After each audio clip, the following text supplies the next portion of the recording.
역대상 13장 1절에서 10절 말씀입니다. 다윗이 천부장과 백부장 곧 모든 지휘관과 더불어 의논하고 다윗이 이스라엘 온 회중에게 이르되 만일 너희가 좋게 여기고 또 우리의 하나님 야훼께로 말미암았으면 우리가 이스라엘 온 땅에 남아있는 우리 형제와 또 초원에 딸린 성읍에 사는 제사장과 네 사람에게 전령을 보내 그들을 우리에게로 모이게 하고 우리가 우리 하나님의 궤를 우리에게로 옮겨오자. 사울 때에는 우리가 궤 앞에서 묻지 아니하였느니라 하매 뭇 백성의 눈이 이를 좋게 여김으로 온 회중이 그대로 행하겠다 한지라. 이에 다윗이 애굽의 시올 시내에서부터 하맛 어기까지 온 이스라엘을 불러 모으고 기럇 여아림에서부터 하나님의 궤를 메어 오고자 할세 다윗이 온 이스라엘을 거느리고 바알라 곧 유다에 속한 기럇 여아림에 올라가서 야훼 하나님의 궤를 메어 오려 하니 이는 야훼께서 두 그룹 사이에 계심으로 그러한 이름으로 일컬음을 받았더라. 하나님의 궤를 새 수레에 싣고 아비나답의 집에서 나오는데 웃사와 아이오는 수레를 몰며 다윗이 이스라엘 온 무리는 하나님 앞에서 힘을 다하여 뛰놀며 노래하며 수금과 비파와 소고와 제금과 나팔로 연주하니라. 기돈의 타작마당에 이르러서 소들이 띠므로 웃사가 손을 펴서 궤를 붙들더니 웃사가 손을 펴서 궤를 붙듦으로 말미암아 야훼께서 진노하사 치심에 그가 거기 하나님 앞에서 죽으니라. 아멘. 여러분, 오늘 봉독한 이 말씀에 의지해서 우리 다윗의 장막이라는 제목으로 함께 은혜를 나누도록 하겠습니다. 오늘 봉독한 이 말씀은 정확하게 사무엘하 6장에 나오는 말씀의 내용이 동일합니다. 약간 이 말씀들이 다른 구절들이 있죠. 그런데 그 후에 우리 읽었던 봉독한 부분과 그 다음에 역대하 6장 하반절에는 이제 두 번째 정식으로 법궤를 모시고 와서 다윗의 장막에 안치하게 되는 장면들이 묘사되는데 역대상에서는 15장에서 그 내용이 이어지고 있습니다. 여러분, 다윗의 장막이란 무엇일까요? 우리 역대상 15장 1절에 보니까요. 역대상 15장 1절입니다. 1절에 보니까 이렇게 말씀합니다. 다윗이 다윗성에서 자기를 위하여 궁전을 세우고 또 하나님의 궤를 둘 곳을 마련하고 그것을 위하여 장막을 치고 라고 이렇게 말씀합니다. 다윗의 장막이란 다윗이 이스라엘의 왕으로 세움을 받은 후에 자신의 장막, 즉 이스라엘이 통치하는 다윗 왕의 보좌 가까이에 하나님의 법궤를 안치하고 그리고 하나님을 이스라엘의 진정한 왕으로 모셔드리기를 원했다는 겁니다. 이스라엘의 왕으로 세워진 다윗은 그 왕이 되님을 우리 부끄럽게 생각하지는 않았지만 높이 계신 하나님이 진정한 왕이시다라는 그것을 우리 백성들에게 보이게 하고 그리고 그 자신은 그 하나님을 섬기며 왕으로서 백성을 통치하고자 하는 이런 의도를 가졌던 것 같습니다. 여러분, 처음에 이 법궤 운반 규정을 지키지 않았습니다. 우리 13장 1절에 보니까 그 이유가 나와 있습니다. 우리 사무엘하 6장에는 이 내용이 나와 있지는 않습니다. 1절에 보니까 다윗이 천부장과 백부장 곧 모든 지휘관과 더불어 의논하고 이렇게 얘기했어요. 이 법궤를 매는 규정이 있습니다. 레위인이 어깨에 매는 규정인데 이 군민들과 같이 의논을 하니까요. 그것에 대해서 정확한 답변을 안 준 것 같습니다. 그래서 새 수레를 만들어서 서로 끌게 하는데 수레 위에다가 법궤를 얹어서 소의 힘으로 끌려가게 했습니다. 그런 내용이잖아요. 이 규정을 몰랐다. 다윗이 그것을 알았을 텐데 여기 지휘관들의 말을 이렇게 따랐던 것 같아요. 그래서 오늘 봉독한 내용은 법궤가 막 우리 타작마당을 지나갈 때 울퉁불퉁한 길을 지나갈 때 법궤가 흔들리니까 웃사라는 사람이 법궤를 딱 붙잡았는데 하나님이 그를 쳐서 죽이게 했다. 그 밑에 읽지 않은 구절에는 다 하나님께서 우사의 몸을 찢으셨다 이렇게 말씀하고 있습니다. 참 굉장히 무서운 말씀이죠. 규정을 모르고 하나님을 섬기면 그런 일이 일어날 수 있다는 것을 보게 됩니다. 여기서 다윗이 분하해 가지고요. 내가 어찌 이 괴를 내 장막 곁에 두리까.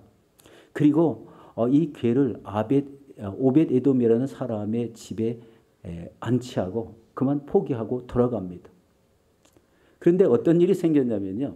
소문에 이 법궤를 안치한 이 오벳 에돔의 집이 복을 받는다는 이런 소리를 듣게 된 거예요. 그게 3개월쯤 되었을 때입니다. 다윗은 바로 이 말씀을 듣고 어떻게 합니까?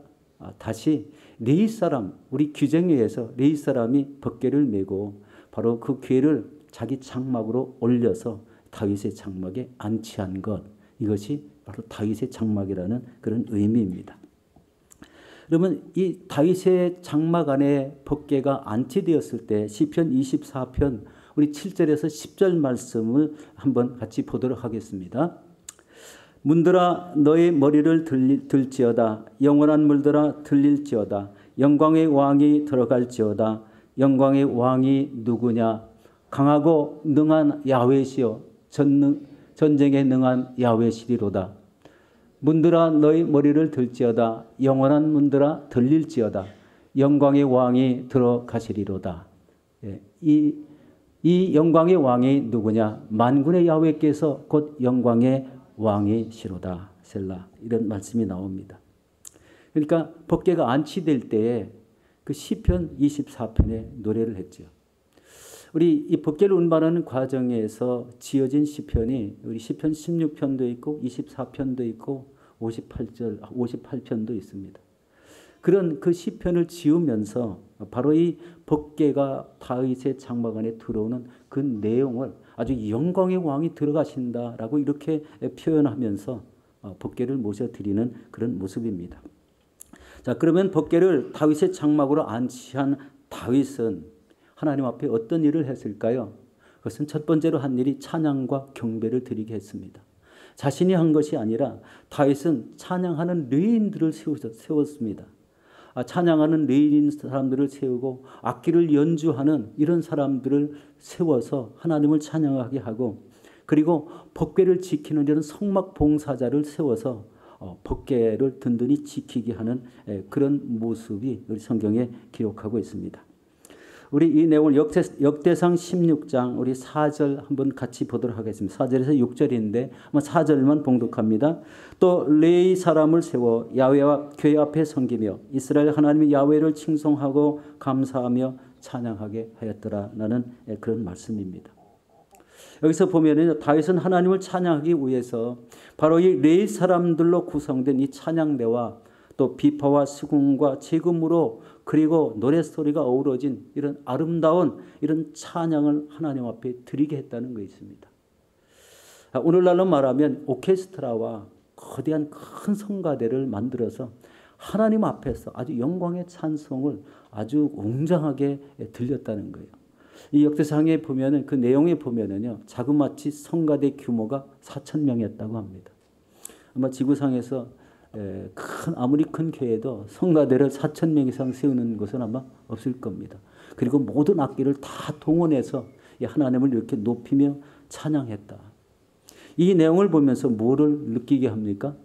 다윗이 마음속에 만왕의 왕이신 하나님을 경배하고 찬양하고 싶은 열정으로 가득 차 있다는 것을 보게 됩니다. 여러분, 하나님의 사랑받는 비결이 뭡니까? 바로 하나님 앞에 말씀을 드리려고 열정을 내고 기도하려고 열정을 내고 예배 시간에 우리 영과 진리로 예배를 드리려고 열정을 내는 그 모습을 하나님이 보시는 겁니다. 그리고 그 사람에게 복을 주시는 거예요. 은혜를 주십니다. 여러분, 우리 직분자가 이 성전 안에서 봉사하는 것도요, 규정대로 해야 됩니다. 아무렇게나 하면은 웃사같이 되기면 안 되겠지만 우리 혼날 수도 있습니다. 그런데 이런 그 다윗도 실수를 했잖아요. 모든 우리 이 땅에 있는 모든 사람들은 그 영적인 면과 혼적인 면이 있기 때문에 실수할 수가 있어요. 그런데 실수를 계속하면은 안 됩니다. 바로 영적인 모습으로 변하게 되어서 바로 하나님을 이렇게 법궤를 모셔다 놓고, 이 법궤는 하나님의 임재를 상징하지 않습니까? 그 법궤를 향해서 이렇게 영광스러운 웅장한 이런 찬양과 경배를 드렸다. 이 모습을 통해서 하나님의 마음이 얼마나 흡족하셨을까요? 우리 시편 57편 7절에 이렇게 말합니다. 하나님이여 내 마음이 확정되고 내 마음이 확정되었사오니 내가 노래하고 찬송하리다. 이런 말씀을 주고 있습니다.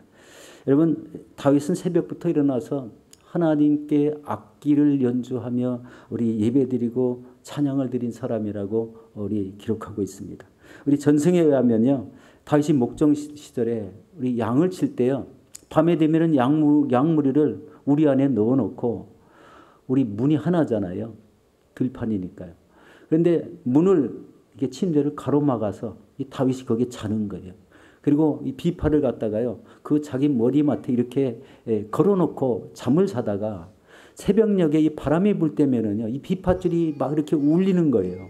그런데 이 비파 소리, 울리는 소리에 잠이 깨가지고 그때부터 비파를 연주하면서 하나님을 찬양했다는 겁니다. 하나님을 섬기는 방법이 이 열심이 있다는 거예요. 특심, 열심과 특심, 이것을 얘기합니다. 그래서 이런 모습을 본 우리 하나님께서는요, 다윗을 이스라엘의 주권자로 세우셨습니다. 그런데 세우시기 전에 이 혹독한 이런 고난을 겪게 하셨죠. 이 고난을 통해서 무엇을 얻기를 원하셨을까요? 다윗에게 10년 이상 넘는 그 엄청난 고난을 통해서 다윗이 하나님만 의지하는 훈련을 받게 하셨다는 겁니다. 이 엄청난 일이죠. 하나님만 섬길 수 있는 이런 고난 속에 하나님을 만나게 하시고 그분의 말씀대로 살게 하시고 어려울 때, 고난이 임박할 때 하나님 앞에 기도하게 하시고 하나님을 의지하는 훈련을 시켰다는 것을 깨달을 수가 있습니다. 그래서 바로 이런 우리 다윗을 세워서 우리 대대로 왕의 후손으로 세워지는 그런 모습으로 우리 다윗상을 쓰셨고, 그리고 다윗의 후손으로부터 예수 그리스도가 이 땅에 오시는 그런 길을 연 사람입니다. 엄청난 분이죠. 바로 이런 분을 우리 하나님이 크게 사용하셨습니다. 다윗이 왕이 되었는데 자신은 왕이 아니라 진정한 왕은 이스라엘의 모든 통치를 하시는 하나님이 진정한 왕이시다. 그래서 다윗이 왕이 된 후에도 우리 이스라엘 통치하는 모든 것들을 하나님 앞에 아뢰었다는 거예요. 기도했다는 겁니다. 이럴 때는 어떻게 해야 됩니까? 적군이 쳐들어왔습니다. 이럴 때는 어떻게 해야 됩니까? 우리 사무엘하 5장에 보면은 우리 유명한 일화가 나오죠. 브레셋 군대가 쳐들어왔어요. 이 한 나라의 왕이요, 군대를 이끌고 나가서 싸우면 되는데 하나님께 그걸 물어보는 겁니다. 제가 나가서 싸우리까? 이렇게 물어보는 장면이 나와요. 어떻게 보면요, 정상적인 사람 같지 않은 군대가 쳐들어왔으면 적군이 쳐들어왔으면 군대를 편성하고 나가야 되는데 다윗은 하나님을 의지하는 모습. 하나님, 내가 싸우리까? 하나님 뭐라고 답변하십니까? 나가 싸우라. 저들을 내게 붙이리라. 이것이요, 다윗이 하나님만 의지하는 증거 속에 나타난 하나님의 역사입니다. 이렇게 전쟁을 해서 주변 나라를 다 정복하고 그리고 그 나라들로 하여금 조공을 바치게 했습니다. 그래서 그 주변 나라에서 가장 강대한 나라가 되었고 하나님의 통치를 통해서 백성들은 다 하나님을 믿는 사람으로 변하게 되었습니다. 엄청난 역사가 아니겠습니까? 바로 이렇게 우리 하나님을 의지해서 통치를 했던 왕이 하나님을 높이며 찬양하는 그런 모습이 우리 시편 57편 5절에 나옵니다. 하나님이여, 주는 하늘 위에 높이 들리시며 주의 영광이 온 세계에 높아지기를 원하나이다. 이 얼마나 참 이 감격에 찬 이런 믿음의 고백이 이런 시편을 통해서 우리 알려지고 있습니다. 이렇게 하나님을 사모하며 또 섬기시는 열정이 저와 여러분들에게도 있으시기를 예수 이름으로 축원합니다. 두 번째입니다. 무너진 장막을 회복하자라는 내용입니다. 여러분, 이 내용은요, 이제 신약 시대에 와서는 전혀 다른 모습으로 내용이 전개가 됩니다. 왜 그러냐면요, 그런 그 이스라엘의 그 다윗과 같은 이런 믿음만 가지고 통치했던 이런 왕이 있었는가 하면 그 왕을 이은 이런 사람들이 우상을 섬기고 하나님을 멀리하니까요. 하나님이 그만 나라를 어떻게 했습니까? 북왕국 이스라엘을 아수르의 침공에 멸망하게 만들고 우리 남왕국 유다를 바벨론에 침략하게 만들어서 다 포로로 끌려가게 만들었습니다. 이 엄청난 아픔이 아니겠습니까? 다윗과 같은 왕이 그 후에 일어나지 않았다는 거예요. 하나님만을 의지하고 나라를 통찰하려고 했던 왕이 없었다는 겁니다. 그래서 나라가 멸망하게 됩니다. 그런데 하나님은요, 완전히 멸망시키지 않았어요. 바벨론으로 끌려간 포로로 끌려간 지 70년 만에 1차 포로가 기환하고 그 후에 2차, 3차가 기환하게 되어서 여러분 어떤 일이 생겼습니까? 다시 성전을 건축합니다. 그런데요, 하나님은 이상하게 그 다시 포로 기환으로 인해서 다시 세워진 나라에 왕을 세우지 않습니다. 그리고 400년 동안 그 나라에 선지자도 보내지 않습니다. 말씀이 없는 이런 흑암의 땅으로 만들었습니다. 그 이후에 400년 이후에 누가 오셨습니까? 예수 그리스도가 이 땅에 오시게 되었습니다. 여러분 무너진 장막이 다시 예수 그리스도를 통해서 이 땅에 회복되게 되었다는 말씀입니다. 여기 그 내용을 보면 사도행전 15장 16절과 17절에 이렇게 말씀합니다. 우리 같이 한번 이 내용을 같이 봉독하도록 하겠습니다. 이후에 내가 돌아와서 다윗의 무너진 장막을 다시 지으며 또 그 허물어진 것을 다시 지어 일으키리니 이는 그 남은 사람들과 내 이름으로 일컬음을 받는 모든 이방인들로 주를 찾게 함이라 하셨으니. 여기서 내가 돌아오겠다는 이 말씀은요, 이스라엘이 우상을 섬기는 이런 나라에서 멸망을 당한 그런 나라, 그런 이야기들입니다. 이 다시 돌아온다는 것은요, 그 백성에게 메시아이신 예수 그리스도가 이 땅에 돌아오겠다는 말씀입니다. 참, 우리 하나님의 그 한 말씀의 예언의 말씀이 이렇게 역사적으로 차곡차곡 증거가 되는 거예요. 이미 이스라엘 나라는 세워놨지만 언젠가는 이스라엘이 이렇게 우상으로 멸망당할 것을 아셨다는 거예요. 그리고 400년이라는 긴 기간 동안에 왕을 세우지 않고 하나님의 말씀을 선포하는 선지자도 세우지 않는 그 기간을 거쳐서 예수 그리스도가 이 땅에 오셨다는 것입니다. 그럼 여기서 무너진 장막이라는 것은 이런 내용입니다. 성전이나 성소가 아니라 그가 통치하는 예수 그리스도가 통치하는 보좌를 상징하는 말이 되었습니다. 예수 그리스도가 오셔서 그 다윗의 무너진 보좌를 다시 짓는다고 했는데 여기서 주목할 말씀이 있습니다.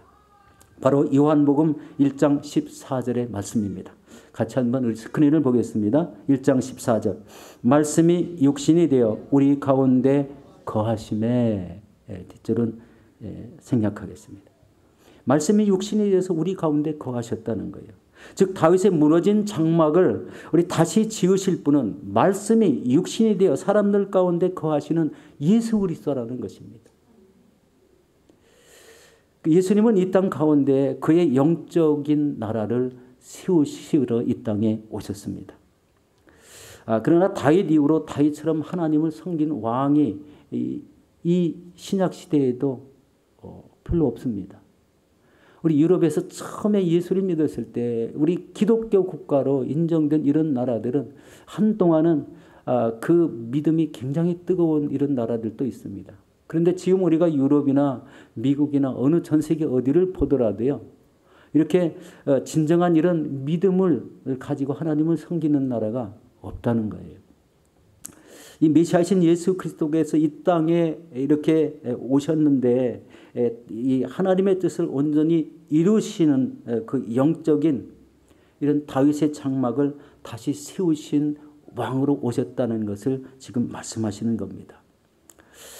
그 또다시 바로 예수 그리스도가 행동한 이 내용 가운데 이 땅 수많은 나라에 교회를 세우셨습니다. 전 세계에 예수 그리스도의 복음을 전파하게 하고 그리고 그를 통해서 수많은 장소에 교회가 세워지게 하신 의미가 있습니다.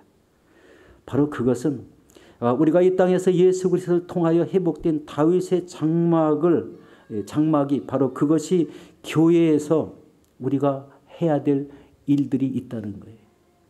그것은 다시 다윗처럼 하나님을 높이고 경배와 찬양을 하는 겁니다.